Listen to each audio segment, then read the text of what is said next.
Hello everyone, it's Devesh Mishra and welcome back to our channel explain.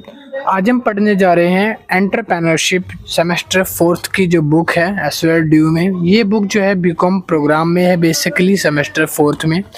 Book का नाम है entrepreneurship and new venture planning. इस book का आज हम चैप्टर नंबर 4 रीड करने जा रहे हैं। चैप्टर नंबर 4 से पहले के जो चैप्टर है ना, वो ऑलरेडी मैंने पढ़ा दिए हैं और सारे चैप्टर्स के लिंक डिस्क्रिप्शन में अवेलेबल है, वो भी लाइन वाइज, चैप्टर वाइज।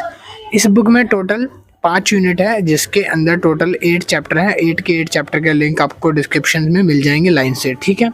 तो वहाँ से आप जाके सारे वीडियोस को वॉच कर सकते हो। और एक इम्पॉर्टेंट चीज़, अगर किसी को नोट्स परचेज करने हैं तो इस बुक के नोट्स रेडी हो चुके हैं, बन गए हैं। नोट्स बाय करने के लिए स्क्रीन पे जो नंबर आपको शो कर रहा है, ये मेरे व्हाट्सअप नंबर है, इस पर आप मुझे मैसेज कर सकते हो। और साथ ही साथ डिस्क्रिप्शन में भी मेरा नंबर अवेलेबल है, तो वहाँ से आप मेरा नंबर लेके मुझे कॉन्टैक्ट कर सकते हो नोट्स के रिगार्डिंग, ठीक है। तो जो आज हम पढ़ने जा रहे हैं चैप्टर नंबर 4, उसका नाम है entrepreneurial process the business plan.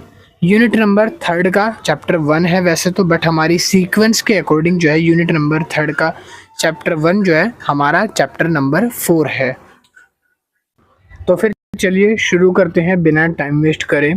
Chapter number 4 हमारा entrepreneurial process the business plan. सबसे पहले हम पढ़ेंगे इसका इंट्रोडक्शन कि ये सब चीज़ें होती क्या हैं, जैसे एंटरप्रेन्योरशिप क्या होती है, ठीक है, और बिजनेस प्लान वगैरह में कैसे हेल्पफुल है।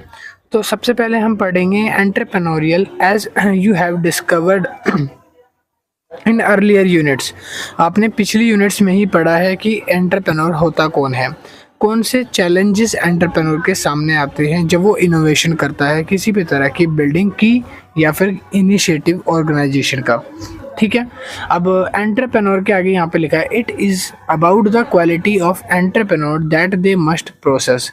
अब हम पढ़ेंगे कि एंटरप्रेन्योर की क्वालिटीज़ क्या होती है एक sequence wise, such as their ideals attitudes and drives. मतलब कि उसको हम एक तरह से आइडल की तरह उसके कुछ इथिक्स एटीट्यूड्स को फॉलो करते हैं, ठीक है, और ड्राइवर की तरह जो गाइडेंस कर देता है। तो आगे हम पढ़ेंगे सिग्निफिकेंस और contribution of family business. Family business एक एंटरप्रेन्योरियल प्रोसेस में, एक बिजनेस प्लान में किस तरह से अपना योगदान देती है, डेवलपमेंट करती है, एक एंटरप्रेन्योरशिप को सोशली रूप में सपोर्ट कैसे करती है, और सोशल जो है सपोर्ट वो क्रूशियल रोल कैसे है एक एंटरप्रेन्योर के लिए। तो हमारा फर्स्ट पॉइंट आता है entrepreneurial venture. A successful business always start with a brilliant business idea. एक ब्रिलियंट बिजनेस आइडिया की बदौलत ही एक सक्सेसफुल बिजनेस खड़ा हो सकता है। And the ideal entrepreneur should be an innovator और प्रॉब्लम सॉल्वर। और एक एंटरप्रेन्योर जो होता है वो होता है प्रॉब्लम सॉल्वर, प्रॉब्लम को सॉल्व करने में माहिर होता है। Who can come up with idea and fill the market potential gaps, जो अपने आइडियाज़ के थ्रू मार्केट के पोटेंशियल गैप को फिल करता है, प्रॉब्लम को सॉल्व करता है और बेटर प्रॉफिटेबल सॉल्यूशन प्रोवाइड करता है। फिर आता है definitions of entrepreneurial ventures according to economist Joseph Schumpeter. A person who is an entrepreneur, एक जो पर्सन होता है वो एंटरप्रेन्योर तब होगा जो is one who is eager and capable of turning a novel concept, जो एकदम शांत हो सकता है, कैपेबल होगा, जिसके अंदर चीज़ों को जल्दी से जल्दी भरा जा सके, नोवल कॉन्सेप्ट्स या इन्वेंशन जो सक्सेसफुली वेंचर्स के साथ कर सकता है। जो किताबी ज्ञान होता है वो सिर्फ किताबों तक सीमित ना रहकर उसको प्रैक्टिकल लाइफ में वो जी के दिखा सके, ऐसा पोटेंशियल वाला व्यक्ति ही एंटरप्रेन्योर कहलाता है। आगे लिखा है idea generation for businesses. Idea generation is the process of coming up with fresh new concept, developing existing concept to address market. Address market जो है उसमें पुराने कुछ concepts ना, जो पुरानी टेक्नोलॉजी के साथ चलते आ रहे हैं, उनको हटाकर अब एक नया प्रोसेस कायम करना, मतलब एक फ्रेश न्यू डेवलपिंग मार्केट को वहाँ पर इस्टेब्लिश करना। फिर लिखा है कमर्शियल इश्यूज वगैरह जो मार्केट के हैं उनको हटाना। It helps the company achieving its goal of finding an absolute solution to issue in hand। और इसी को कंपनी जो है एक तरह की अचीवमेंट मानती है। कंपनी जो है वो अपने गोल्स को पूरा करने के लिए ऐसे ही इश्यूज को सॉल्व करने वाले सॉल्यूशन फाइंड आउट करती रहती है। Thinking creatively is essentials to development new business idea. नए नए तरह के बिजनेस आइडिया को डेवलप करना, the address all the risk and difficulties that come with expanding organisation while giving business owners and managers insightful informations. अब देखो यहाँ पे लिखा है कि एड्रेस करता है रिस्क्स को, डिफ़िकल्टीज़ को जो बिज़नेस को एक्सपेंड करने से रोकती हैं। साथ ही साथ हमें बिज़नेस को एक गिव अवे होता है, मतलब कि एक बिज़नेस में गिविंग ओनर और मैनेजर इनसाइट इन्फॉर्मेशंस जो है गिव अवे होती है। Business concept generation is crucial. Business concept generation जो है वो क्रूशियल क्यों है? Importance of business idea generation. Business idea generation करने की इम्पोर्टेंट क्यों होती है, इतनी महत्व क्यों है? पहली चीज़, बिजनेस स्ट्रैटेजी के लिए। By offering innovating a new variety of business area like branding, advertising and marketing. जब कोई भी इनोवेटर एक नई इनोवेशन के साथ बिजनेस को प्रमोट करेगा, चाहे वो किसी भी तरह की ब्रांडिंग का इस्तेमाल करे, एडवर्टीजमेंट करे, जैसे कि टीवीज़ वगैरह ऐड वगैरह पे दिखाकर प्रमोट करता है उस टाइप की, या फिर वो मार्केटिंग करता है, ठीक है, तो वो पूरी की पूरी बिजनेस स्ट्रैटेजी कहलाती है। Business idea aid in the development of cooperative strategy. जो बिजनेस आइडिया है वो डेवलप करते हैं कोऑपरेटिव स्ट्रैटेजी को। कोऑपरेटिव होता है जहाँ पर पब्लिक सेक्टर और प्राइवेट सेक्टर काम करते हैं, और पूरा जो एक फर्म होता है, ऑर्गेनाइजेशन होता है, उसमें मिलने वाले काम करने वाले लोगों की स्ट्रैटेजी को बिल्ड करता है। सेकेंड पॉइंट आता है problem solving. Thought out the course of production. इस प्रोडक्शन कोर्स के अंदर जो प्रॉब्लम्स आती है एक कंपनी को चलाने के टाइम पर, वो कंपनी की प्रॉब्लम्स को सॉर्ट आउट करती है। आगे लिखा है the management will access the viability of business concept to find a suitable solution to such an issue, और बिजनेस सॉल्यूशन और उसके इश्यूज को दूर करती है। Future direction. फ्यूचर डायरेक्शन मतलब होता है the management and the team must adopt cutting edge concept. Future direction के लिए हमें जब टीम काम करती है तो ये ध्यान रखना होता है कि टीम कॉस्ट कटिंग पे ध्यान दे। मतलब कि कॉस्ट कटिंग का मतलब है कि जो वेस्टेज पोर्शन है, जो फैक्ट्री में काम चल रहा है, उसमें कुछ ऐसी एक्टिविटीज़ होंगी जो बिल्कुल वेस्ट ऑफ टाइम है, उन एक्टिविटीज़ को कटिंग करके बचाना, ठीक है। आगे लिखा है that support wise decision making, और सपोर्ट वाइज डिसीजन लेना। Business concepts so pave the way of success in the future. Business concept जो है एक तरह का सक्सेस वे है फ्यूचर्स के लिए। फिर आता है बूस्ट इफिशिएंसी। एफिशिएंसी मतलब होता है ऑर्गेनाइजेशन में काम करने वाले रिसोर्सेज या फिर वहाँ के जो लेबर हैं, जिनको मैन लेबर कहा जाता है, मानव संसाधन, दोनों की बिल्ड करनी होती है आपको इफिशिएंसी, ताकि वो अच्छे और कुशल तरीके से काम कर सकें। पॉइंट नंबर 5 आता है unique insight. By avoiding duplication and focus ideas and resource the creative a new। Duplicating चीज़ों को और जो वेस्टेज चीज़ें हैं उनको छोड़कर हमें फोकस करना होता है क्रिएटिविटी और नए आइडिया और रिसोर्सेज पर। बेटर आंसर ये है कि बिजनेस प्लान जनरेट करने होते हैं, यूनिक पाथ जो कि कंपनी को ग्रो करने में हेल्प कर सके। Techniques for generating idea. अब देखो टेक्निक्स कैसे कैसे है कि बिजनेस आइडिया कैसे जनरेट हो सकता है। तो इसके लिए an idea respond to 6 question. एक आइडिया 6 क्वेश्चंस पर रिस्पॉन्स करता है। वो 6 जो क्वेश्चंस होते हैं ये बहुत ही इंपॉर्टेंट है। कभी एग्जामिनर पूछ लेगा टेक्निक्स फॉर जनरेटिंग आइडिया, इसकी टेक्निक क्या है, तो आप लिखोगे 5W। एक टेक्निक है 5W जो कि जनरेट करती है क्वेश्चंस को। 5W में आता है, पहला W आता है व्हाट, मतलब क्या जनरेट करे, क्या आइडिया दें। दूसरा वेयर, वेयर मतलब कहाँ, आइडिया जो है वो इम्प्लीमेंट कहाँ होगा। तीसरा व्हेन, कब होगा इम्प्लीमेंट। हु, कौन करेगा, एंड वाई, क्यों करेगा। और एक लास्ट आता है एच, एच मतलब हाउ, और कैसे करेगा। जब ये सब के जवाब मिल जाएंगे तभी एक आइडिया जो है वो डेवलपमेंट हो सकता है। अब देखो the method of generating business idea are follow. वैसे तो 5W मैंने बताए, बट इसमें मैंने नॉर्मल जो बिजनेस आइडिया फॉलो करने वाले मेथड्स हैं वो वहाँ पे लिस्ट करे हुए हैं। पहला आता है सोशल लिस्टिंग, सोशल लिस्टिंग के अंदर हम पूलिंग करा सकते हैं। पोलिंग पोलिंग मतलब होता है कि लोगों की वोटिंग करा सकते हैं। एक तरह से जो लोग हैं वो वोटिंग करेंगे, जिनको अपना आइडिया सॉल्यूशन देना है, रखना है, वो उसके लिए इंटरेस्टेड हो सकता है, तो वो अपना वोटिंग कर सकते हैं। जिसकी वजह से क्या होगा, हमारी प्रोडक्ट डेवलपमेंट बढ़ेगी, इफेक्टिव अच्छे से एंटायर मार्केट, टारगेट कंज्यूमर और must be included in the collection of opinion, thought and ideas वगैरह इंक्रीज होंगे। सेकंड पॉइंट आता है ब्रेनस्टॉर्मिंग। ब्रेनस्टॉर्मिंग एक वेल लाइक्ड टेक्निक है जो बिजनेस में काफ़ी ज़्यादा यूज़ करी जाती है। ब्रेनस्टॉर्मिंग का मतलब क्या है, तो लिखा है N entrepreneurship entrepreneur should always use it coming up the business idea. जब भी बिजनेस आइडिया की बात आती है तो ब्रेनस्टॉर्मिंग का इस्तेमाल किया जाता है, स्पेशली फॉर स्टार्टअप्स। स्टार्टअप्स मतलब वो छोटे बिजनेस जो अभी अभी शुरू होने वाले हैं, तो ऐसे बिजनेसेस के लिए ब्रेनस्टॉर्मिंग जरूरी होती है। Using the brainstorming technique an issue can be solved by combining one or more of the proposal made by any number of people। कह रहा है कि एक या ज़्यादा नंबर के जो पीपल्स होते हैं, मतलब कि एक या एक से ज़्यादा नंबर ऑफ पीपल्स में अगर कोई भी तरह की प्रॉब्लम होती है प्रपोजल्स के रिलेटेड, तो वो आराम से सॉल्व हो जाती है ब्रेनस्टॉर्मिंग से। The stated idea are aligned, sorted and filtered, and the conclusion of brainstorming section of identify the prospective problem solution. Generation significant profit for the company. एक कंपनी जो है, एक कंपनी के अंदर जो भी ब्रेनस्टॉर्मिंग होती है वो आइडेंटिफाई करती है, पहले पहचानती है कि प्रॉब्लम क्या है, प्रॉब्लम के पॉसिबल सॉल्यूशन क्या हो सकते हैं और किस तरह से प्रॉफिट बन सकता है। फिर आता है अगला माइंड मैपिंग। माइंड मैपिंग एक वेल टेक्निक मेथड है जो एक आइडिया डेवलपमेंट में हेल्प करती है। लिखा है use pictures to express thought and ideas. जो डेवलपमेंट है इसमें आप अपनी पिक्चर्स को इस्तेमाल कर सकते हो, फोटोज़ वगैरह, जिसमें आप अपने आइडियाज़ को शेयर कर सकते हैं, अपने विचारों को शेयर कर सकते हो।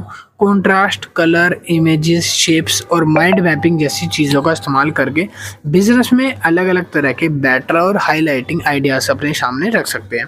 रोल प्लेइंग एक मॉडल है। रोल प्लेइंग के अंदर क्या है, the participant various character to perform. Participants जो है वो अलग अलग तरह के कैरेक्टर्स होते हैं जो बिजनेस में रोल मॉडल प्ले कर रहे होते हैं।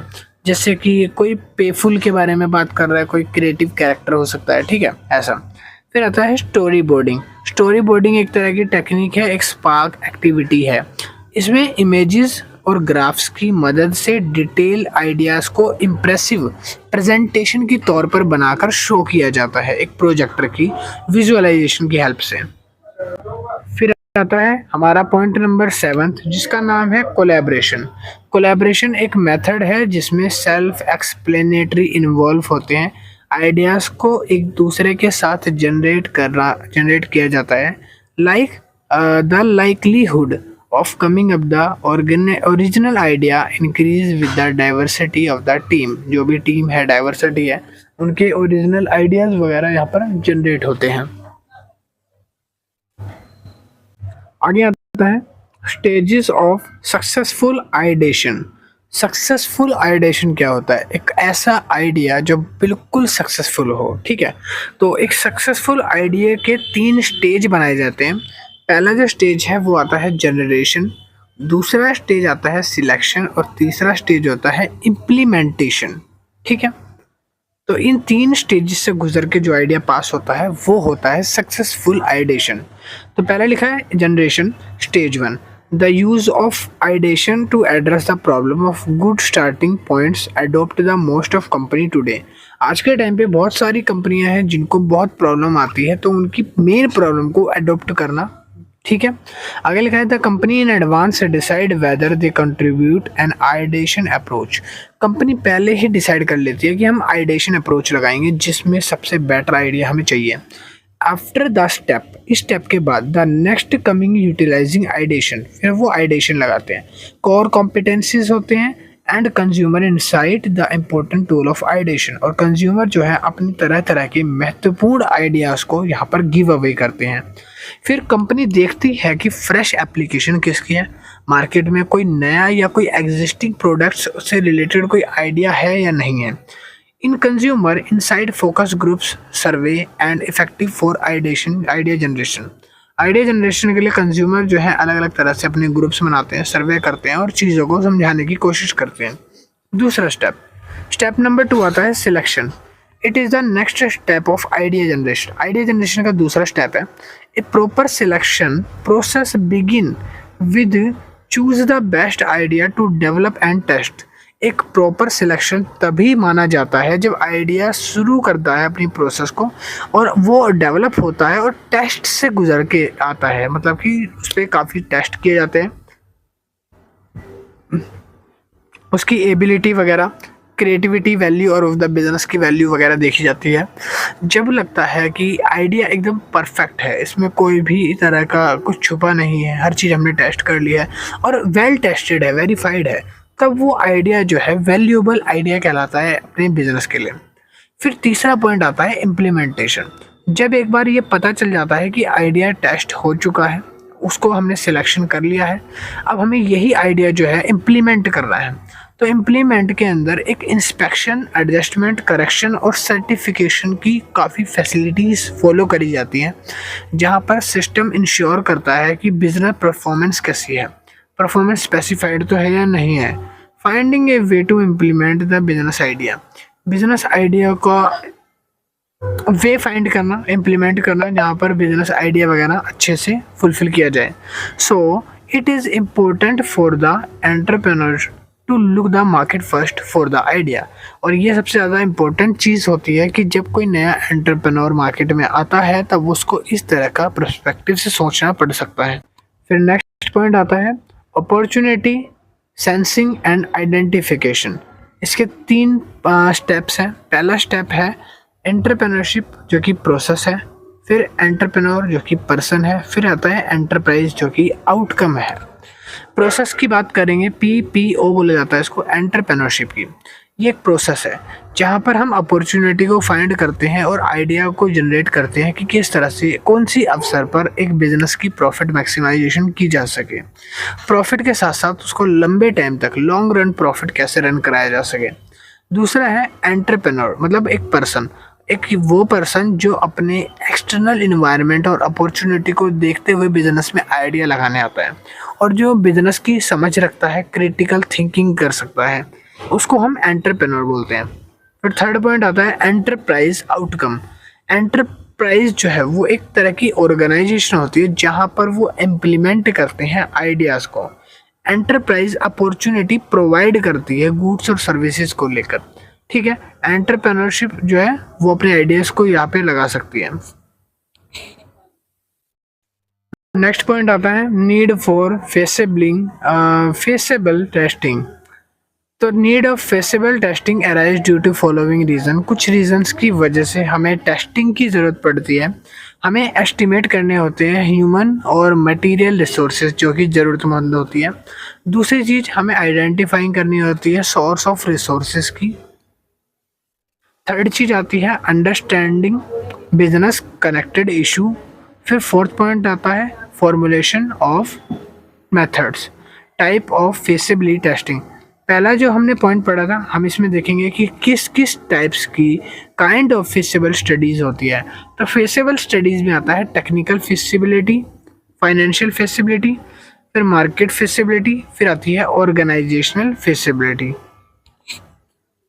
फिर नेक्स्ट आती है फिफ्थ इकोनॉमिक फेसिबिलिटी, लीगल फेसिबिलिटी और शेड्यूल फेसिबिलिटी, ठीक है।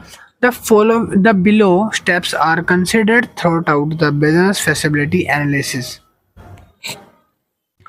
Next point है business proposal. A business proposal is a written document related to project condition. Business proposal एक रिटर्न डॉक्यूमेंट होता है बिजनेस कंडीशंस और प्रोजेक्ट्स को लेकर, and it is mainly for project which are long run in nature. और ये उनके लिए होता है बेसिकली जो लॉन्ग रन नेचर्स के होते हैं। इट इंक्लूड एडिशन और amendments of the incorporated into A business framework. Business framework के अंदर जो इनकॉर्पोरेटिव कंपनीज आती हैं तो उनमें कुछ एडिशन शामिल होती है अमेंडमेंट्स की। It provide a probable answer of specific drawbacks. जो स्पेसिफिक ड्रॉबैक्स होते हैं जिनसे कंपनी लॉस करती है तो उनके स्पेसिफिक सॉल्यूशन यहाँ पर मिल जाते हैं। They can be written by individual among the outside a corporation. और ये एक तरह का रिटन इंडिविजुअल आउटसाइड कॉरपोरेशन, एक तरह का रिटन डेवलपमेंट एग्रीमेंट है। फिर आता है developing a business proposal. Business proposal एक तरह का रिटन एग्रीमेंट है जिसमें डेप्थ में बिजनेस के गोल्स और कॉरपोरेशन के बारे में मेंशन होता है। It includes how to conduct business to expected expenses and profit of the corporation. इसमें लिखा होता है कि किस तरह से, मतलब कैसे बिजनेस को छोटे से कम से एक्सपेंस में अच्छा खासा प्रॉफिटेबल बिजनेस को कैसे बनाया जाए।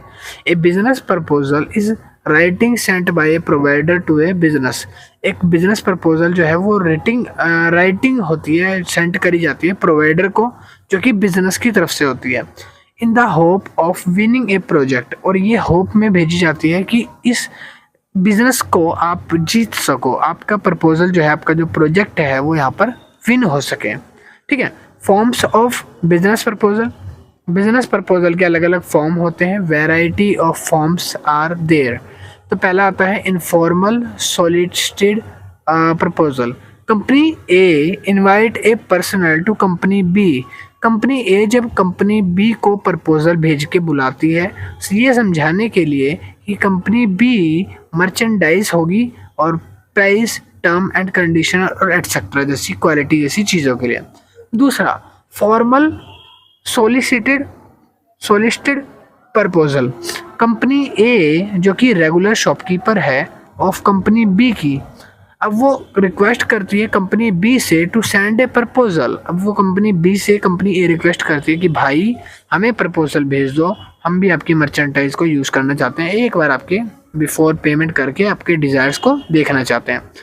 Unsolicited company proposal.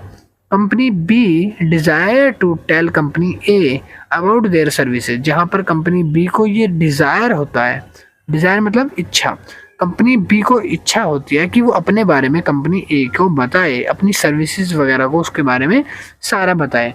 फिर आता है request for proposal. It is the depth document. ये एक तरह का डेप्थ डॉक्यूमेंट है जहाँ पर इनवाइटेड किया जाता है बिजनेस प्रपोजल के लिए, जहाँ कस्टमर सेंड्स करते हैं रिक्वेस्ट प्रपोजल की और वेंडर जो है वो सिंपली उन रिक्वेस्ट को एक्सेप्ट और डिनाइड करते हैं। फिर सिक्स्थ पॉइंट है request for information. It's a proposal request by the expect of consumer for gathering a varied vendors, अलग अलग तरह के वेंडर्स को। फिर लिखा है products information and comparing the merchandise. Next point आता है कंपोनेंट्स ऑफ बिजनेस प्रपोजल। एक cover letter and the proposal document are required ensure in every business proposal. Additionally, one or more appendixes may contain tables, graph, images, maps and supporting matters। ठीक है, कह रहा है कि एक formal तरह का अगर कोई भी फ्रेमवर्क जनरली तैयार करना हो तो उसके लिए जो चीज़ें लगती है वो यहाँ पर लिखी हुई है, जैसे कि ग्राफ्स, इमेजेस, मैप्स और मटेरियल्स। ठीक है। आगे लिखा है the cover letter act to a document that is sent. अगर कोई भी कवर लेटर को ऐसा डॉक्यूमेंट बनाना है जो सेंड करना है तो उसके लिए क्रीडेंशियल्स, नेम लगेगा, ऑफर प्राइस लगेगा और bidder are included in the proposal. Main points हैं the proposal documents is organized as follow. जो प्रपोजल डॉक्यूमेंट होता है वो ऑर्गेनाइज्ड होता है। टाइटल पेज होता है जिसके ऊपर, टाइटल पेज मतलब होता है ऊपर की हेडिंग कि किसके द्वारा सबमिट और भेजा जा रहा है, डेट वगैरह डाल के और नाम वगैरह पर्सन का होना चाहिए। दूसरा table of content. Table of content के बाद आता है एग्जीक्यूटिव समरी। एग्जीक्यूटिव समरी में अटैच होता है कि किस लिए ये प्रपोजल भेजा गया है। फिर डिस्क्रिप्शन ऑफ इशू। अपना इशू जो है पूरा ऑब्जेक्टिव, एम्बिशन और अंडरस्टैंडिंग करनी है, समझाना है। फिर आती है अप्रोच, फिर मेथोडोलॉजी, फिर आता है शेड्यूल एंड बेंचमार्क और लास्ट में आता है कॉस्ट प्रपोजल। फिर आता है advantages of A business proposal. Business proposal के एडवांटेजेस क्या होते हैं? Greater clarity. एक कंपनी को डिसीजन लेने के लिए कि हमें इसमें पैसा लगाना चाहिए, नहीं लगाना चाहिए, फंड रेज करने चाहिए या नहीं रेज करने चाहिए, लीज वगैरह देनी चाहिए या नहीं देनी चाहिए, इन सबसे रिलेटेड सारे डॉक्यूमेंट्स के अंदर डिटरमाइन हो जाती है सारी चीज़ें। Supporting for finance. अगर मान लो आपको किसी बैंक से लोन लेना है तो बड़ा बैंक आपको लोन क्यों देगा? बड़ा बैंक ये देखेगा, कोई भी बड़ा बैंक होगा जैसे एसबीआई हो गया या कोई भी बड़ा एक्सिस बैंक है, तो ये सब बैंक्स देखते हैं कि इन्वेस्टर्स के पास पैसा तो है ना चुकाने के लिए, संपत्ति वगैरह तो है ना, कहीं वो भाग जाए पैसे लेके, तो सपोर्ट करता है फाइनेंस में। फिर अगला पॉइंट है creating a marketing road map, जहाँ पे एक क्रूशियल कंपोनेंट होता है प्रपोजल का, जो आइडेंटिफाई करने में मदद करता है टारगेट मार्केट को, टारगेट ऑडियंस को, जहाँ पर हम अपने गुड्स और सर्विसेज को बेहतर तरीके से प्रमोट करते हैं। फिर आता है ऑफर स्ट्रक्चर। ऑफर स्ट्रक्चर एक तरह का टूल है जो कंपनी में यूज होता है सेल्स को, गोल को सिलेक्ट करने के लिए और ट्रैक करने के लिए। यहाँ पर ट्रैक करी जाती है, ठीक है, चीज़ें। फिर आता है सिक्योर टैलेंट। सिक्योर टैलेंट में हाई क्या बोलते हैं, right talent of the right time, ये शो किया जाता है कि सही समय पर सही टैलेंट कौन सा है। How the skill can help the company achieve it's objective, किस तरह से एक कंपनी में एक छोटी छोटी चीज़ों को अचीव करने के लिए कौन सा उद्देश्य प्राप्त कर सकते हैं। फिर आता है एंटरप्राइज प्रोजेक्ट और plan. The enterprise proposed course of action is outlined in the project reports, content of business plan और प्रोजेक्ट रिपोर्ट। बिजनेस प्लान और प्रोजेक्ट रिपोर्ट्स के अंदर के जो कंटेंट है वो लिखे यहाँ पे, ठीक है। तो for intense while a medium size of small business, अगर कोई भी मीडियम साइज का स्मॉल बिजनेस होगा तो उसके लिए स्मॉल बिजनेस प्लान लगेगा। लार्ज स्केल की कॉरपोरेशन है तो उसके लिए कंप्लीटली बिजनेस प्लान लगेगा, मतलब कि लार्ज बिजनेस प्लान यूज होगा, ठीक है। आगे लिखा है उसके बाद the plan for a new business. फिर दूसरा पॉइंट है उसके बाद adding to a existent structure, जो भी पुराना स्ट्रक्चर है उसको फॉलो करेंगे। A request for credit from a financial institution, एक इंस्टीट्यूशन से पैसे उठाने की बात करी है। फिर लिखा है getting any form of clearance from the government, government की तरफ से कोई भी क्लियरेंस फॉर्म या डॉक्यूमेंट्स होगा। फिर अब हम पढ़ेंगे following topic must be covered business strategic project report. जब आप बिजनेस स्ट्रेटजी करते हैं या प्रोजेक्ट रिपोर्ट बनाते हो तो उसके लिए क्या क्या इन्फॉर्मेशन होनी चाहिए। तो पहले जनरल इन्फॉर्मेशन में पढ़ेंगे कि क्या क्या जनरल इन्फॉर्मेशन होनी चाहिए। तो जनरल इन्फॉर्मेशन में लिखा है, तो जनरल इन्फॉर्मेशन के अंदर लिखा है पहली चीज तो name and location of A company, company की नेम और लोकेशन क्या है। दूसरा क्वालिफिकेशन एक्सपीरियंस क्या है प्रमोटर्स के, प्रमोटर्स वो लोग जो एडवर्टीजमेंट वगैरह कर रहे हैं। तीसरा इंडस्ट्री की प्रोफाइल क्या है, MOA और AOA दोनों चीज़ें होनी चाहिए। कमर्शियल स्टेक होल्डर्स तो होने चाहिए। नेचर ऑफ कंपनी जो है वो कस्टमर्स के लिए होनी चाहिए। और इन्फॉर्मेशन अबाउट बिजनेसमैन, जो बिजनेसमैन है, जो व्यक्ति है, जो मालिक है, उसके बारे में जानकारी होनी चाहिए। फिर आता है ऑर्गेनाइजेशनल स्ट्रक्चर एंड मैनेजमेंट। अगला पॉइंट आता है उसके बाद, पॉइंट नंबर सेकंड है हमारा बिजनेस वेंचर्स क्या होते हैं। बिजनेस वेंचर के अंदर जो जो वेंचर्स आते हैं उसमें शामिल होते हैं हमारे product specification, service is to be offered और डिलीवर्ड, जो सर्विसेज ऑफर्ड और डिलीवर करी जा रही है।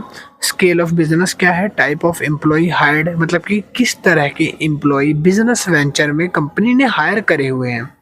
टाइप ऑफ टेक्नोलॉजी, किस तरह की टेक्नोलॉजी नीड है। फिर ऑर्गेनाइजेशनल स्ट्रक्चर देखा जाता है कि ऑर्गेनाइजेशनल स्ट्रक्चर कैसा है, जहाँ पर कंपनी के प्रोप्राइटरशिप, पार्टनरशिप और LLP कंपनी कैसी है, किस तरह की कंपनी है, मतलब कि तीनों टाइप में से। फिर दूसरा हम देखते हैं कि ऑर्गेनाइजेशनल गवर्नमेंट स्ट्रक्चर कैसा है। फिर फंक्शनल स्ट्रक्चर देखा जाता है। फिर डिविजनल स्ट्रक्चर, फिर मैनेजमेंट हायरार्की, फिर management team makeup and member information, हर एक मेंबर की इन्फॉर्मेशन की मेंबर्स कैसे हैं कंपनी के। फिर आता है man power planning. Man power planning में आती है स्किल्ड और सेमी स्किल्ड लेबर रिक्वायरमेंट, जहाँ पर मानव संसाधन की बात आती है तो कंपनी के लिए ऐसे लेबर या वर्कर चाहिए जो स्किल्ड भी होंगे और सेमी स्किल्ड भी होंगे, मतलब उनको सिखाना भी पड़ सकता है। दूसरी चीज़ आती है resources of labour procurements and their cost, training requirement and cost. फिर आता है प्रोडक्शन प्लान। प्रोडक्शन प्लान का मतलब है land and building, size of land, construction plan, pay out, technology and production process, physical site of project, plant and machinery, raw material और plant capacity. फिर आता है research and development. Project description, project description में जो जो चीज़ें mention होती है, जिसमें नंबर ऑफ कॉन्टैक्ट होते हैं, कितने नंबर ऑफ कॉन्टैक्ट होंगे, कम्युनिकेशन सिस्टम कैसा है, प्रोजेक्ट इम्प्लीमेंटेशन करना, मॉनिटरिंग और ट्रांसपोर्टेशन फैसिलिटी और एनवायरमेंटल एक्सपेक्ट। मार्केट प्लान में देखा जाता है कस्टमर के प्रोडक्ट्स के प्रति क्या विचार है, डिमांड ऑफ प्रोडक्ट कितनी है, मतलब लोग ज़्यादातर पसंद कर रहे हैं या नहीं कर रहे हैं, प्राइसिंग, अवेलेबिलिटी ऑफ सब्सटीट्यूट्स, कि सब्सटीट्यूट्स तो अवेलेबल है ना। फॉर एग्जांपल एक शोरूम में आप गए, वहाँ पर चाय आपको पीनी होती है मगर वहाँ पर टी ही ख़त्म हो चुकी है, तो इसकी जगह सब्सटीट्यूट होगा, मतलब उसकी जगह कॉफ़ी होगी और आप कॉफ़ी को पी सकते हो, ठीक है। तो ये होते हैं सब्सटीट्यूट। फिर लिखा है प्रमोशन मार्केटिंग स्ट्रेटजी कैसी है वो चीज़, और अवेलेबिलिटी इन न्यू मार्केट्स। फिर नाइन्थ है मार्केटिंग प्लान। पहला है product and services offered, price, physical price हो गया और प्रमोशनल टूल्स हो गया। फिर आता है फाइनेंशियल प्लान। फाइनेंशियल प्लान में आता है रिक्वायरमेंट ऑफ फिक्स्ड कैपिटल, जो फिक्स्ड कैपिटल है वो कितनी रिक्वायर्ड है, required of working capital of operating activities, जो भी वर्किंग कैपिटल है और ऑपरेटिंग एक्टिविटीज़ के लिए रिक्वायर्ड है वो।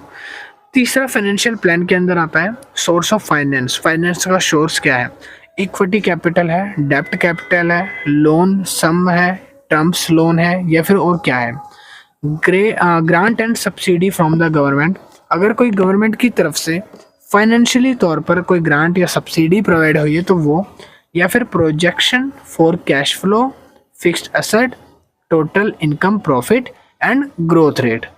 फिर आता है अदर अपेंडिक्सेस। अदर अपेंडिसेस में आता है type of business hazard, business hazard कैसे होते हैं तो उसके टाइप्स हैं। फिर आता है उसके बाद कॉन्टेक्ट्स ऑफ वेंडर, फिर market research report, modes of transportation and communication, contingency plans, communication incorporation paper work और एस्टिमेटेड प्रॉफिट एंड लॉस, ठीक है। नेक्स्ट पॉइंट आता है प्रोजेक्ट असेसमेंट फैक्टर। मेथोडोलॉजीज के अंदर हम पढ़ते हैं कि प्रोजेक्ट को इवैल्यूएशन करने के अलग अलग तरीके होते हैं। प्रोजेक्ट इवैल्यूएशन करने के कुछ तरीकों को यहाँ पर लिखा है, जिसके सब पॉइंट्स हम भी मेंशन करे हैं। तो पहला तरीका है इकोनॉमिक एनालाइज करके, दूसरा है एनालाइज फाइनेंस करके। इकोनॉमिक एनालाइज में क्या क्या एनालाइज होता है, raw material, amount of capital, amount of capacity occupied, estimate revenue of cost, profit were made, location of company, government regulation, ये आते हैं इकोनॉमिक एनालिटिक्स में, ठीक है। दूसरा आता है एनालाइज फाइनेंस। फाइनेंस के अंदर फिक्स्ड और वर्किंग कैपिटल एनालाइज करना, ब्रेक इवन इवैल्यूएशन करना, ऑपरेटिंग साइकिल और अकाउंटिंग रेशियो जो है वो एनालाइज करना।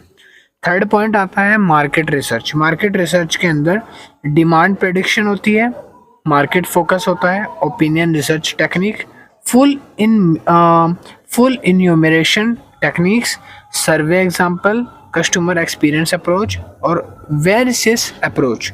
एग्जाम में अब आप सोच रहे होंगे क्या ये पॉइंट लिखने हैं, एग्जाम में ये क्वेश्चंस बहुत ही कम में आते हैं और अगर आएंगे तो आपको पॉइंट्स लिख के एक्सप्लेनेशन देनी है। नेक्स्ट पॉइंट है हमारा techniques for project evaluation. Project evaluation करने की टेक्निक्स क्या क्या है, तो पहले आती है एनपीवी, मतलब कि नेट प्रेजेंट वर्थ कैलकुलेट कर सकते हैं। इन एक्सटर्नल रेट ऑफ रिटर्न, मतलब ईआरआर कैलकुलेट कर सकते हैं। फिर हम आईआरआर मतलब internal rate of return calculate कर सकते हैं। फिर हम पे बैक पीरियड देख सकते हैं, रेट ऑफ रिटर्न निकाल सकते हैं, टिपिकली रेट ऑफ रिटर्न जिसको हम एनुअल रेट ऑफ रिटर्न बोलते हैं, ईआरआर। इंडेक्स ऑफ प्रॉफिटेबिलिटी मतलब कि पीआई निकाल सकते हैं। प्रोजेक्ट अप्रिशियल बेनिफिट, प्रोजेक्ट अप्रिशियल के बेनिफिट्स क्या क्या होते हैं, इसके फ़ायदे क्या क्या होंगे। पहली चीज़ तो ये है कि it offer consistency and objective to project selection process. ये प्रोजेक्ट को सिलेक्शन करने की प्रोसेस को एक तरह का उद्देश्य प्रदान करता है। दूसरा, प्रोजेक्ट अप्रिशियल प्रोसेस जो है वो बहुत ही बेनिफिट होती है सोशल ग्रुप्स के लिए। तीसरा, defend the project expenses, project expenses को डिफेंस करते हैं। चौथा, ये हेल्पफुल है, फुलफिल करता है फाइनेंशियल लीगल ड्यूटीज़ को, डॉक्यूमेंटेशन को जो भी गिवन है। फिफ्थ आता है it is useful tool for making decision, मतलब डिसीजन मेक करने के लिए यूजफुल टूल है ये। फिर आता है इवैल्यूएशन डेटरमाइंस वेदर ए प्रोजेक्ट एक्सपेक्टेड और रिजेक्टेड है, ये इवेलुएट करता है कि कोई सा प्रोजेक्ट इवेलुएट जो है एक्सेप्ट हुआ है या फिर कौन सा रिजेक्ट हुआ है। फिर आता है हमारा नेक्स्ट पॉइंट जिसका नाम है क्रिएटिविटी एंड इनोवेशन।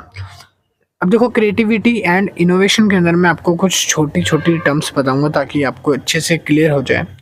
क्रिएटिविटी जो है एक मिस्टीरियस प्रोसेस होती है जो एक गिफ्टेड है ब्रिलियंट माइंड द्वारा। ठीक है, क्रिएटिविटी जो है ये देखती है कि प्री रिक्वेस्ट और इनोवेशन जो है किस तरह का है, एक इंडिविजुअल स्पेशली किस तरह की एक्सीलेंस परफॉर्मेंस चाहता है अपने बिजनेस के अंदर। एक एंटरप्रेन्योर जो है वो मोस्ट कॉमन किस किस अप्रोच को अपने बिजनेस में हायर करना चाहता है। एबिलिटी का मतलब क्या है, ability and not the activity of bring something new into existence. Ability मतलब वो नहीं है जो कि पुरानी चीज़ों को नया करके आप एग्जिस्टेंस में ला रहे हो, वो एबिलिटी नहीं है। एबिलिटी मतलब एक क्रिएटिव पर्सन जो कुछ नया ट्राई कर रहा है, इन्वेंशन कर रहा है, उसको एबिलिटी कहा जाता है सोसाइटी में। नीचे है क्रिएटिव प्रोसेस। हम पढ़ेंगे क्रिएटिव प्रोसेस क्या है। क्रिएटिव प्रोसेस के अंदर पूरी की पूरी क्रिएटिव प्रोसेस है। पहली है आइडिया जर्मिनेशन। आइडिया जर्मिनेशन मतलब होता है एक ऐसा स्टेज जहाँ पर शो करी जाती है पूरी प्रोसेस को। हिस्ट्री रिवील होती है मोस्ट क्रिएटिव आइडियाज़ की, जहाँ पर इंडिविजुअल और एक ऑर्गेनाइजेशन अपनी प्रॉब्लम को सॉर्ट आउट करने के लिए अपने आइडियाज़ को चुन सकती है, सॉल्यूशन दे सकती है। दूसरा आता है प्रिपरेशन। एक बार अगर किसी क्यूरियोसिटी ने आइडियाज़ को जनरेट कर दिया तब उसके साथ साथ आती है प्रिपरेशन। फिर हम उस अप्रोप्रिएट आइडिया को पूरी तरह से सॉल्व करने की, प्रॉब्लम को सॉल्व करने की सोचते हैं हमेशा। सेकंड पॉइंट है हमारा इंक्यूबेशन। इंक्यूबेशन मतलब होता है क्रिएटिव पीपल्स जो होते हैं वो हमेशा विजन्स रखते हैं कुछ नया और इंटेंस करने के लिए। मोस्ट केसेस में देखा गया है कि जहाँ पर सिंपली अलाउ आइडियाज़ होते हैं जो बिजनेस या इंटरनेशनल ट्रेड को एफर्ट नहीं कर पाते, ग्रो नहीं कर पाते। मोस्ट आइडियाज़ ऐसे होते हैं लोगों के जो इमेजिनेशन में तो सुनने में अच्छे होते हैं बट एक्चुअल में वर्क नहीं करते। तो हमें एक ऐसा आइडिया चाहिए, आइडिया फॉर सेंटेंस चाहिए जो एक अच्छी तरीके से प्रिपरेशन कर सके, बैक बर्नर हो, मतलब दिमाग से परे होकर सोचे। ठीक है, पॉइंट नंबर फोर्थ है हमारा इल्यूमिनेशन। इल्यूमिनेशन मतलब है occurs when a certain idea surface rephrases and realistic creation। Illumination मतलब है जो हम अपने दिमाग में सोच रहे हैं हूबहू एग्जैक्ट वही चीज़ कॉपी पेस्ट हो जाए एक्चुअल में। नॉर्मली इसमें देखा जाता है कि जो परसेप्शंस है, जो प्रिपरेशन साइकिल है या इंक्यूबेशन है, वो पूरी तरह से रिसर्चिंग और फुल मीनिंग ऑफ आइडियाज़ के ऊपर बेस्ड होता है।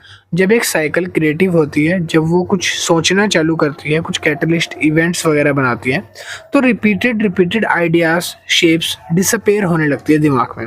और एक एंटरप्रेन्योर जो है वो क्रूशियल आइडियाज़ निकालने के लिए अपने दिमाग से थोड़ा ज़्यादा सोचता है, वो इल्यूजन बनाने लगता है, अपने वे में क्रिएटिव वैल्यूज़ को फाइंड करने लगता है। फिर नेक्स्ट पॉइंट आता है वेरिफिकेशन। इल्यूमिनेटेड आइडियाज़ जो भी होते हैं उनको वेरीफाइड करा जाता है, रियलिस्टिक में उसको यूज़फुल तौर पर दिखाया जाता है कि वो जो आइडियाज़ हैं जो सोचे गए हैं क्या वो रियलिस्टिक हैं, जो इल्यूमिनेटेड करे गए हैं। अगर वो आइडियाज़ वेरीफाइड हैं तो ठीक है, अगर वो नहीं है तो उसको कोई काम के नहीं होते। ठीक है, नेक्स्ट पॉइंट आता है source of innovation. Source of innovation में पहला पॉइंट आता है रिसर्च एंड डेवलपमेंट, मतलब कि R&D जिसको बोलते हैं। ठीक है, तो R&D के अंदर आप साइंटिफिक डिस्कवरी देख सकते हैं। साइंटिफिक डिस्कवरी में कुछ ऐसे रिसर्च, साइंटिफिक ब्रेकडाउन, थॉट्स और भी बहुत सारी डेवलपमेंट, न्यू प्रोडक्ट्स और प्रोसेस सर्विसेज हैं जिसको आइडिया डेवलपमेंट में मदद करती हैं। दूसरी चीज़ market needs and customer feedback, कि मार्केट में अभी कस्टमर को क्या चाहिए और कस्टमर के जो फीडबैक्स हैं उनको ज़्यादा से ज़्यादा सुनना। कस्टमर के जो फीडबैक्स हैं उनको सुनने और समझने से, रिस्पॉन्ड करने से उनकी चीज़ों में सुधार आएगा। तीसरी चीज़ है technology and information. Advancement technology का यूज़ करना। आज के टाइम पे जो AI आ चुका है, सॉफ्टवेयर्स आ चुके हैं, नए नए प्लेटफॉर्म्स हैं जहाँ पर अपने अलग अलग तरह की प्रॉब्लम्स के सॉल्यूशन मिल जाते हैं, तो ऐसी चीज़ों का इस्तेमाल करना। पॉइंट नंबर 4 है कॉम्पिटिटर एनालिसिस करना, मतलब कि कुछ बेंचमार्क सेट करना अपने कॉम्पिटिटर्स वगैरह के लिए, जहाँ पर मॉनिटरिंग करना अपने कॉम्पिटिटर्स को, इंस्पायर इनोवेशन करना और उनके फॉल शॉर्ट को देखना, उनमें इम्प्रूवमेंट लाना और अपनी बिजनेस को सुधारना। 5 पॉइंट है क्रॉस इंडस्ट्री इंस्पिरेशन, जिसमें एडप्शन ऑफ आइडियाज़ है। एडप्शन ऑफ आइडिया मतलब एक आइडिया, एक इनोवेशन जो है दूसरी इंडस्ट्री से चोरी करके या कॉपी करके नहीं, उसको इनोवेट करना। इनोवेट नहीं होता तो दूसरी जगह से आप ले सकते हो, ठीक है, नॉर्मल तौर पे। फिर आता है collaboration and marketing, partnership or alliances, collaboration with the other organization. अगर किसी दूसरी ऑर्गेनाइजेशन के साथ कोलैबोरेशन करते हैं तो ये एक तरह का स्टार्टअप और इनोवेशन कहलाता है, जिसमें हम अपने आइडिया को या अपने संसाधनों को, अपनी डेवलपमेंट प्रोसेस को शेयर कर रहे हैं एक दूसरे बिजनेस के साथ, न्यू प्रोडक्ट्स और सोल्यूशन के साथ। 7th पॉइंट आता है employ creativity and idea, internal brainstorming. Brainstorming का मतलब हमने ऊपर भी पढ़ा था कि जो ब्रेनस्टॉर्मिंग होती है इसका मतलब होता है कुछ ऐसे अपॉर्चुनिटी फाइंड करना, ऐसे आइडियाज़, क्रिएटिविटी निकालना जो बिजनेस को ग्रो करने में हेल्प करें। फिर 8 पॉइंट आता है regulatory changes and compliances, change करते रहना अपने कंप्लायंसेस की रिक्वायरमेंट को, जो कि कंपनी की इनोवेशन के लिए यूज़फुल होता है, जिससे आपको आगे आने वाले टाइम पर स्टैंडर्ड अपॉर्चुनिटीज़ मिलती रहती है। पॉइंट नंबर 9 है अनएक्सपेक्टेड डिस्कवरीज, ऐसी डिस्कवरीज या रिसर्च करना जो कि अनएक्सपेक्टेड है, जिनसे अनरिलेटेड प्रोजेक्ट्स को इतनी आसानी से कंप्लीट करा जा सकता है। फिर आता है crowd sourcing and open innovation. Crowd sourcing open innovation मतलब कि एक कलेक्टिव इंटेलिजेंस का लार्ज नंबर ऑफ कम्युनिटी है, जहाँ पर अलग अलग तरह के लोग प्लेटफॉर्म पर पर्सपेक्टिव से काम कर रहे हैं, अपना माइंडसेट और क्रिएटिविटी लगा के दिखा रहे हैं। लास्ट पॉइंट आता है venture capital and startup ecosystem. फिर आता है challenges in managing innovation. Innovation को मैनेज करने के लिए कुछ चैलेंजेस आते हैं। रिस्क मैनेजमेंट, रिस्क मैनेजमेंट में होता है कि जो नए आइडियाज़ वगैरह हैं, टेक्नोलॉजी वगैरह है, वो काफ़ी चैलेंजिंग होती है, काफ़ी बार वो फेल होने का प्रॉब्लम होता है, जिसकी वजह से पोटेंशियल रिवॉर्ड और इनोवेशन में फ़र्क आता है। Cultural resistance, resistance to change within the existing organization culture, जिस तरह से कल्चर का साइज इंक्रीज और डिक्रीज होता है, इस तरह से कल्चर का भी साइज ऊपर नीचे होता है, और इसकी वजह से इनोवेशन आइडियाज़ में कमी होती है। रिसोर्स एलोकेशन, जो दिए गए रिसोर्सेज हैं टाइमली वो रिसोर्सेज फ्री ना होने से या कंपटीशन बढ़ जाने से प्रॉब्लम होती है। शॉर्ट टर्म फोकस, अगर आप बिजनेस खोल रहे हो जिसमें आपने सोचा है कि मैं 2 से 4 महीने के लिए बिजनेस ओपन करूंगा, प्रॉफिट करके बंद कर दूंगा, 4 महीने बिजनेस में मक्खी भी नहीं भटकती। मतलब कहने का मतलब है कि आपको मार्केट में अगर हो तो नाम बनाने में, कंपटीशन करने में टाइम लगता है और काफ़ी सारे मुश्किलें फेस करनी पड़ेंगी, प्रेशर्स और कंपटीशन फेस करने पड़ेंगे, तब जाके आपका मार्केट में नाम बनेगा, जो कि लॉन्ग टर्म में होगा। Lack of clarity in goals, अगर गोल्स में ही क्लैरिटी नहीं है कि आपको करना क्या है, पर्पस क्या है, क्यों आप बिजनेस डाल रहे हो, कंफ्यूजिंग हो आप, डिफ़िकल्टी है, आपके पास चॉइसेस नहीं है, तो आप पर्पस पूरा नहीं कर सकते। फिर आता है रेसिस्टेंस टू फेलियर। फिर नेक्स्ट पॉइंट है कम्युनिकेशन ब्रेकडाउन। अगला पॉइंट है अलाइनमेंट विद स्ट्रेटजी, और नेक्स्ट आता है टैलेंट मैनेजमेंट। फिर आता है lack of cross financial collaboration. फिर पॉइंट नंबर 11 आता है market and customer understanding. 12th point number आता है रेगुलेटरी एंड कंप्लायंसेस चेंजेस। ठीक है, तो ये थे सारे चैलेंजेस जो एक ऑर्गेनाइजेशन को फेस करने पड़ते हैं। अगला पॉइंट है फिर आपकी समरी। समरी पे आपका चैप्टर ख़त्म हो चुका है, तो कॉन्ग्रेचुलेशन, चैप्टर नंबर 4 जो है यहाँ पर आपका पूरा कंप्लीट हो गया है। बस 40 मिनट्स की अप्रोक्स वीडियो थी, 45 मिनट अप्रोक्स। बाकी कुछ अच्छा लगा तो लाइक करना, शेयर करना। भाई वीडियो बोर्ड पे नहीं पढ़ा पा रहा क्योंकि थोड़ा सा टाइम लग रहा है उसमें बनाने में, तो कोशिश तो कर रहे हैं बट हो नहीं पा रहा। मैं कोशिश कर रहा हूँ मगर आपको 40 मिनट के लेक्चर्स में आपको एक एक चैप्टर कवर करा दूँ सही तरीके से, सारे पॉइंट्स कवर कराने की। ठीक है, बहुत सुबह शाम मेहनत कर रहे हैं हम लोग, आपको ज़्यादा से ज़्यादा एग्ज़ाम के टाइम पे प्रिपरेशन करवा सकें। तो वीडियो कैसी लगी है तो आप कमेंट करके आप बता देना जैसी लगी है। मैं थोड़ी सी अगर कोई कमी रह गई तो उसको पूरा करने की कोशिश करूँगा। और इसके बाद के जो चैप्टर्स हैं वो डिस्क्रिप्शन में मिल जाएंगे, तो जाके लाइन वाइज देख सकते हो। और इम्पोर्टेंट चीज़ ये कि अगर किसी को नोट्स परचेज करने हैं, इस बुक के नोट्स रेडी हो चुके हैं। नोट्स बाय करने के लिए मुझे व्हाट्सअप पे मैसेज करो, मेरे नंबर स्क्रीन पे नीचे शो कर जाएगा। आपको ये शो कर रहा होगा नीचे, आपको चल रही है जो लाइन, इस पर मेरा नंबर है व्हाट्सअप का, ठीक है। और डिस्क्रिप्शन में भी मेरा नंबर आपको गिवन है, तो डिस्क्रिप्शन में से जाके अपने मेरे नंबर लेके मुझे मैसेज कर सकते हो। नोट्स परचेज करने हैं अगर आपको, तो 120-30 रुपये मिनिमम अमाउंट है, जिसमें सारे चैप्टर्स कवर्ड हैं, फुल्ली शॉर्टली चैप्टर्स कवर्ड हैं, जिसमें इजी अंडरस्टैंडिंग लैंग्वेज है। फिर आप चाहे वीडियो देखो ना देखो, बस नोट्स भी कर लिया ना, तो भाई अच्छे खासे मार्क्स आ जाएंगे। बस सिर्फ पासिंग नहीं, आप पास तो हो ही जाओगे आराम से, उसकी तो टेंशन ही मत लो। तो जो बच्चा लेने जाता है वो मैसेज कर सकता है। Thank you. और मेरे कुछ ग्रुप्स के लिंक डिस्क्रिप्शन में गिवन है, जैसे व्हाट्सअप, इंस्टाग्राम, टेलीग्राम के, जाके फॉलो कर लेना अगर कोई भी अपडेट चाहिए उसके लिए। मैं मिलता हूँ नेक्स्ट वीडियो में, अगला चैप्टर डिस्क्रिप्शन में मिल जाएगा। Thank you.